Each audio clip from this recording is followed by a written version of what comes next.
Hi friends, আমার YouTube channel আর প্রোফাইলে তোমাদের সবাইকে স্বাগত। আজকে আমি করে নিয়েছি কয়েক রকমের ভাজা, তার সঙ্গে টক ডাল আর অমলেট।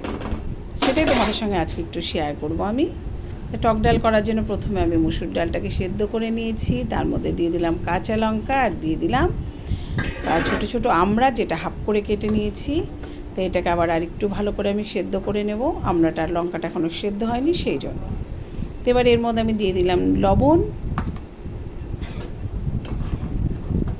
লবণ দিয়ে আমি আবার ডালটাকে একটু ফুটিয়ে নেব।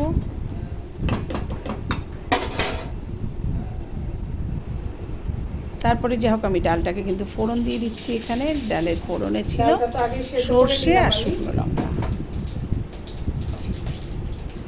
জানি না তোমরা কে কী খাও।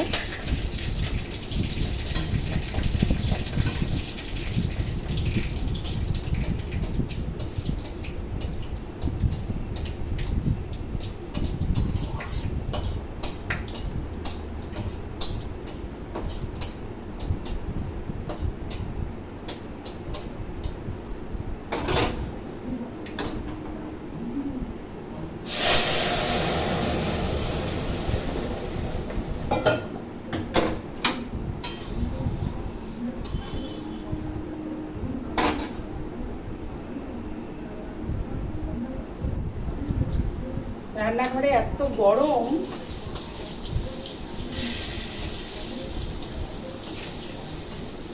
রান্নাঘরে আসলে গরমে এত ঘাম হয়, মনে হয় যেন আলুর থেকে আগে আমরা সেদ্ধ হয়ে যাই, এইরকম অবস্থা।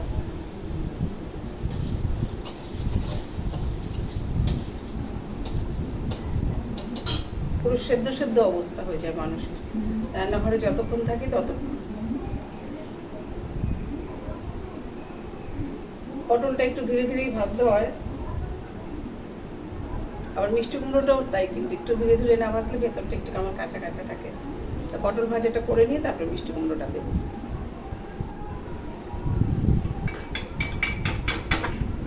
এদিকে কুমড়োটা ভাজা হচ্ছে আর আমি এদিকে একটা অমলেট করবো ছেলের জন্য। ওই জন্য একটু পেঁয়াজ কাঁচা লঙ্কা দিচ্ছি। কাঁচা লঙ্কাটা একদম সামান্য একটু একটু ফেটে যাচ্ছে, নুন দিয়ে একটু সামান্য নুন দিলাম।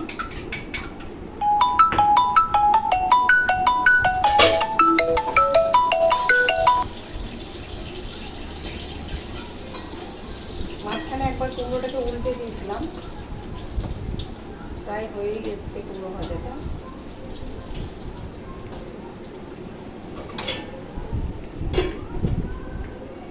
আর একটু হবে।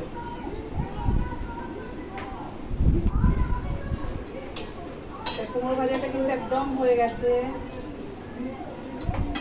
রেডি।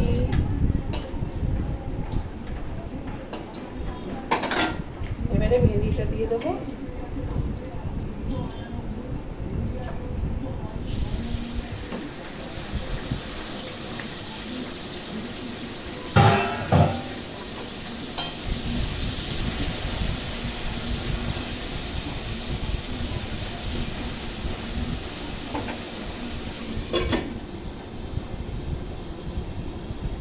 কখনো কখনো মাছ মাংস এগুলো খেতে খেতে কিন্তু আর ভালো লাগে না, তখন মনে হয় একটু সিম্পল বেশ টক ডাল, একটু ভাজা, একটু শাক ভাজা এগুলো দিয়ে খাই। যদি আজকে শাক আনেনি, প্রচুর লতি হয়ে গেছে, কিন্তু আজকে কিছু করবো না। এত গরমে আমার কিছু আজকে ভালো লাগছে না। আজকে একদম এই সাধারণ খাবার খেতে হবে, খাওয়া।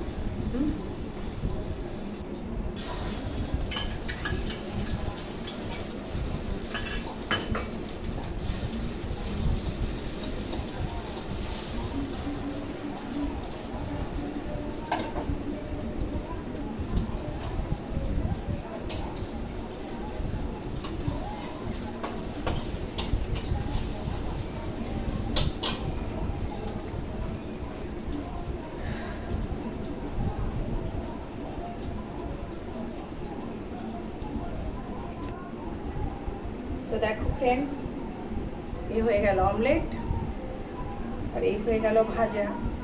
কীরকম হলো তোমরা কিন্তু আমাকে কমেন্টস করে জানাবে কীরকম লাগলো। প্রচণ্ড গরম লাগছে।